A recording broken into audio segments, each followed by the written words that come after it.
Youssouf Mulumbu, bonjour. Bonjour. Qu'est-ce que vous pensez de la lettre de la ministre congolaise des Affaires étrangères qui demande au PSG, à Arsenal et au Bayern de renoncer au sponsoring du Rwanda? Je pense que c'est assez légitime parce que je pense que ça enverra un message fort parce que aujourd'hui le Rwanda fait preuve d'ingérence et de soutien à des rebelles qui ôtent la vie des Congolais et sèment la terreur dans une région qui est le spectacle d'impunité tout simplement. Et pensez-vous, comme la ministre congolaise, que le parrainage du Rwanda est taché de sang? C'est assez difficile à répondre pour une personne qui est apolitique, un peu comme moi, vu que je suis sportif. Mais je dirais que cette demande, elle est légitime. Surtout, le plus important aujourd'hui, c'est que le Rwanda prenne ses responsabilités et puisse tout simplement arrêter ses horreurs. Donc, ça ne colle vraiment pas avec le sport. Ça ne colle pas avec l'image du PSG. Que ce soit le PSG ou Arsenal, je ne pense pas que ça colle avec leur image.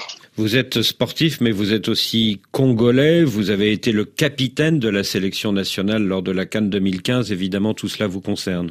Oui, bien sûr que ça nous concerne. On peut pas passer à côté des images. On peut pas passer à côté aujourd'hui des vidéos qu'on a vues. Et on peut pas passer aussi à côté parce qu'on a de la famille, on a des amis qui vivent dans la région. J'ai moi-même un ami proche qui a perdu sa femme lors des combats du mois dernier. Et donc, on aimerait que ça s'arrête une bonne fois pour toutes. Et le drame qui a touché la femme de votre ami, ça s'est passé où? Ça s'est passé à Kizeni. Elles avaient déjà fui Goma parce que la ville était déjà attaquée. Et donc, elle a reçu malheureusement un obus qui est tombé sur le balcon de l'immeuble et elle a perdu la vie ce jour-là. Alors, le Rwanda et le football, c'est une longue histoire. On sait que Paul Kagame, le président rwandais, est un fan du club Arsenal, dont il suit chaque match, et que ce club londonien est justement le premier club européen dont les joueurs ont arboré le slogan « Visite Rwanda » sur leur maillot. C'était en 2018.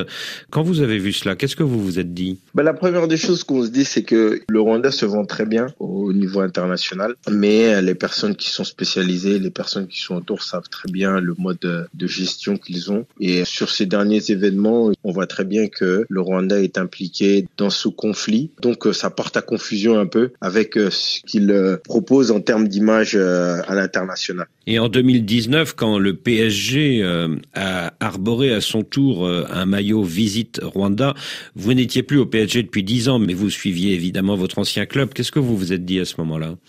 Non, mais je me suis dit un peu la même chose. J'ai eu plusieurs fois à visiter justement le Rwanda et je sais un peu leur manière de travailler. Et c'est purement marketing et ça ne reflète vraiment pas la politique du Rwanda aujourd'hui et de Kigali. Et moi, j'aimerais juste ajouter une chose. Lorsqu'on voit le président rwandais, Paul Kagame, qui dit qu'il ne sait pas si il y a des troupes rwandaises au Congo et à Goma, ça montre tout simplement que il est tout à fait coupable parce que on ne peut pas aujourd'hui ne pas savoir s'il y a des troupes rwandaises au Congo. C'est tout à fait impossible. Et quand vous avez vu ce partenariat en 2019 entre le PSG et le Rwanda, est-ce que vous vous êtes dit que ça collait avec les valeurs du club que vous aviez connu 10 ans plus tôt ou que ça ne collait plus justement? Ça ne colle pas, mais je pense que c'est le côté marketing. J'en ai parlé avec certains dirigeants.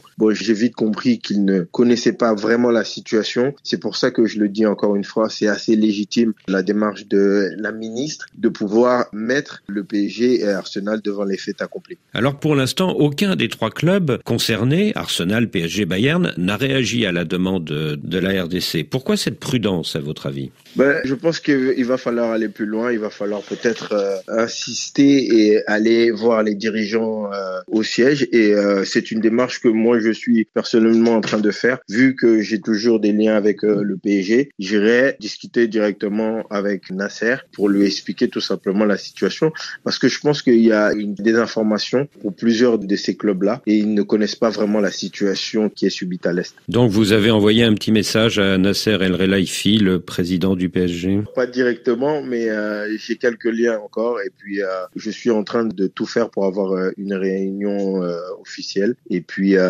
j'irai plaider la cause du Congo tout simplement. Mais vous sentez bien que les grands clubs de foot comme le PSG ne veulent pas rentrer pour l'instant dans ce débat politique? apolitique, hein. Oui, exactement. Après, les clubs de sport sont souvent apolitiques, mais là, ce n'est plus une question que de politique, c'est une question de vie, c'est une question humanitaire. Donc, il va falloir agir et il va falloir arrêter cette hypocrisie et il va falloir prendre les responsabilités, tout simplement. Cette image de Visit Rwanda ne colle surtout pas avec les vecteurs que transmettent le sport, l'unité, la fraternité. Et donc, non, moi je dis tout simplement non, arrêtons cette hypocrisie et que le Rwanda puisse répondre de ses actes. Et si demain le Conseil de sécurité de l'ONU prend une résolution condamnant l'intervention du Rwanda au Congo, est-ce que les 3 clubs concernés pourront sortir de leur silence, à votre avis? Directement, je pense que ça serait le message fort et c'est pour ça qu'on est en train de pousser par tous les moyens, on est en train de pousser avec toutes les institutions et on ne lâchera pas tant que cette guerre et tout simplement cette injustice ne sera pas finie. Vous avez donc approché le Qatari Nasser El Khelaifi, le président du PSG. Comment réagissent actuellement les joueurs du PSG, comme notamment votre ami Presnel Kimpembe, qui est d'origine congolaise? Justement, je pense qu'ils sont plus à même de pouvoir en parler avec le président et je pense qu'ils sont aussi affectés. Et c'est la raison pour laquelle je disais que j'avais encore des liens avec le club. Donc, par le biais de certains joueurs, nous allons pouvoir toucher le président et nous allons pouvoir étaler un peu les raisons pour lesquelles ce partenariat doit cesser dans l'immédiat. Oui, parce que les joueurs ont leur mot à dire aussi. Exactement, les joueurs ont leur mot à dire et surtout des joueurs qui sont d'origine congolaise. Bon, je parle aussi le cas de Kolo Muani qui est maintenant parti à la Juve, mais c'est des appuis qui peuvent faire pencher la balance pour que ce partenariat s'arrête tout simplement. Donc Kolo Muani, Kimpembe et vous-même, vous êtes actifs en ce moment. Bien sûr, c'est une cause qui touche tous les Congolais, donc on est en train de s'unir et d'aller dans la même démarche pour que tout simplement la demande de la ministre soit prise en compte et puis que immédiatement, je le répète bien, immédiatement, ce partenariat puisse prendre fin. Il y a une semaine, une pétition contre le sponsoring du Rwanda a été lancée par un supporter franco-congolais du PSG. Elle a déjà recueilli quelques 50 000 signatures. Est-ce que le club parisien doit en tenir compte ou pas? Il va en tenir compte parce que si un supporter commence une pétition comme ça, je sais un peu comment ça fonctionne, ça va monter sur les groupes de supporters et puis je sais qu'ils sont assez solidaires, donc c'est fort probable que ça va prendre son effet. Youssouf Mulumbu, merci. C'est moi.